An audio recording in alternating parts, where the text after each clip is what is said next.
Hello everyone, welcome to Medic mats.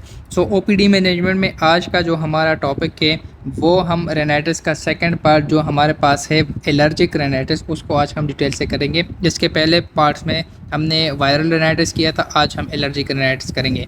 अच्छा, allergic rhinitis का जो पेशेंट है वो हमारे पास प्रेजेंट कैसे करेगा, उसमें होगा रिकरेंट एपिसोड। ये आपने हाईलाइट करना है कि पेशेंट को होगा रिकरेंट एपिसोड्स ऑफ स्नीजिंग, उसको बार बार छींके आते हैं, वाटरी नज़ल डिस्चार्ज, नाक से जो है बह रहा है, पानी की तरह बह रहा है, और साथ में पोस्ट नेज़ल ड्रिप होगा पेशेंट को, जैसे गले का नज़ला हो गया है पेशेंट को। सो ये हमारे पास पेशेंट्स के प्रेजेंटिंग कंप्लेंट्स होंगे, लेकिन ये होंगे हमारे पास रिकरेंट एपिसोड्स होंगे पेशेंट को।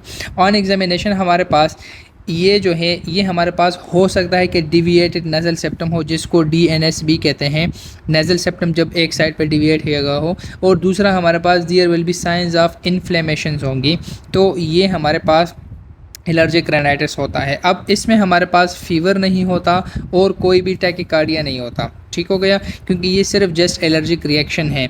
और यहाँ पर आपने अगेन DD में क्या याद रखना है, DD में आपने वायरल रेनाइटिस को याद रखना है, जिस तरह हमने वायरल में एलर्जिक रेनाइटिस को देखा था। सो ये हमारे पास मेनली इनके प्रेजेंटिंग कंप्लेंट्स हैं।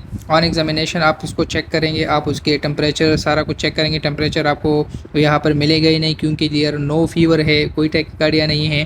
सारा कुछ करने के बाद जब आप उसका नोज़ एग्जाम करेंगे तो उसमें आपको या तो DNS नज़र आएगा या आपके पास साइंस ऑफ इन्फ्लेमेशन नज़र आएंगे। सो एलर्जिक रेनाइटिस को मैनेज कैसे करते हैं, हम यहाँ पर सबसे पहले एंटीहिस्टामिन्स देते हैं, क्योंकि जब भी हमारे पास कोई एलर्जिक रेनाइटिस हो तो उसमें हम सबसे पहले जब भी एलर्जी का कोई भी मसला हो तो उसमें हम एंटीहिस्टामिन देते हैं। एंटीहिस्टामिन में हमारे पास जो है फेक्सोफेनेडिन टैबलेट, फेक्सिट या टेलफास्ट उसमें आते हैं, जो हमारे पास 60 to 120 मिलीग्राम्स होते हैं, तो वो हम पेशेंट को प्रिस्क्राइब करते हैं। सो ये हम पेशेंट को प्रिस्क्राइब करेंगे BD में, मीन्स के 2 times a डे। अगर हमारे पास ये नहीं है तो इसके अलावा दूसरा हमारे पास टैबलेट जार्डिन है 10 मिलीग्राम, जो हमारे पास लोराथाडीन में आता है।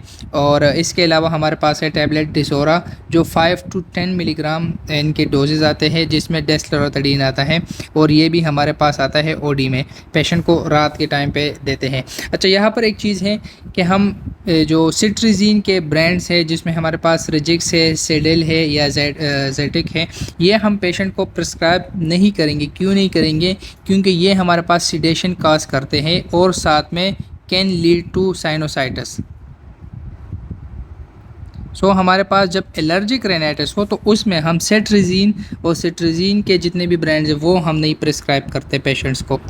अच्छा सॉरी, ये भी आपके पास BD में ही पेशेंट्स को देने हैं, BD 2 times a डे, और ये भी हम पेशेंट्स को 2 times a डे देंगे। अच्छा, इसके साथ ये तो हमारे पास एंटीहिस्टामिन्स हो गए फॉर एलर्जी। इसके साथ डीकंजेस्टेंट, जिसमें हमारे पास ज़ैनोसिन नज़ल स्प्रे जो टॉपिकल हम यूज़ करते हैं, लेकिन ये हम पेशेंट्स को प्रिस्क्राइब करेंगे only and only for 5 days। इससे ज़्यादा यूज़ नहीं करेंगे, क्योंकि अगर इससे ज़्यादा यूज़ करेंगे, मोर देन 5 days अगर यूज़ करेंगे, तो ये हमारे पास करेगा एटोपिक रेनाइटिस करवा दे सकता है।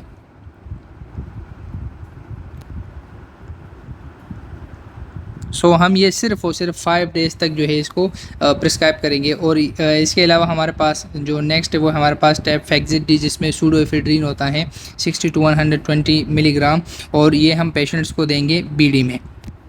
इसके बाद नेक्स्ट हमारे पास है टॉपिकल स्टीरॉइड्स। अब टॉपिकल स्टीरॉइड्स हम पेशेंट्स को कब देंगे, ये हमारे पास मैनेजमेंट में आता है 3rd लाइन पर। अगर हमारे पास एंटीहिस्टामिन्स काम नहीं कर रहे हों और इसके अलावा पेशेंट जो है बार बार उसको शिकायत हो रही है कि मुझे फ़र्क नहीं पड़ रहा, मैं ठीक नहीं हो रहा हूँ, तो हमारे पास उसके बाद लास्ट जो हमारे पास ऑप्शन है वो हमारे पास टॉपिकल स्टीरॉइड्स के आते हैं।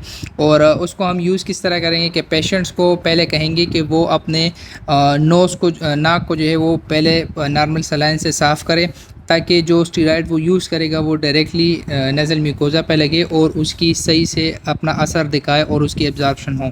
तो उसमें हमारे पास टिकोवेट नेज़ल स्प्रे आता है, जिसमें हमारे पास फ्लूटिकासोन आता है। सो इसका यूज़ करने का तरीका क्या है, और ये हम BD यूज़ करेंगे, सुबह और शाम पेशेंट यूज़ करेगा, लेकिन उसके पहले नाक को साफ़ करेगा।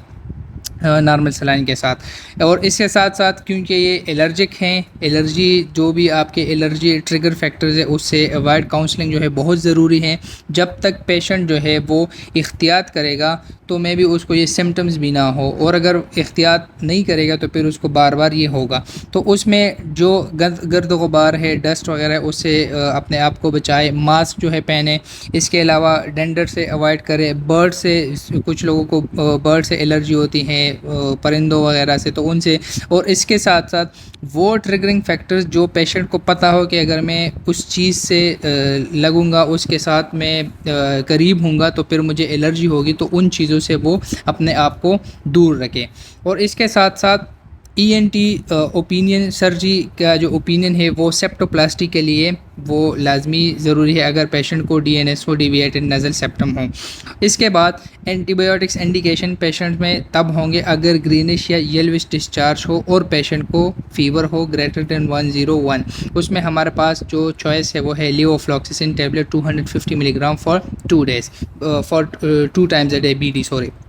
सो ये है हमारे पास एलर्जिक रेनाइटिस के प्रेजेंटिंग कंप्लेंट्स और उसकी मैनेजमेंट। आई होप आपको इसमें कोई भी मसला नहीं होगा, ये टॉपिक आपको क्लियर होगा।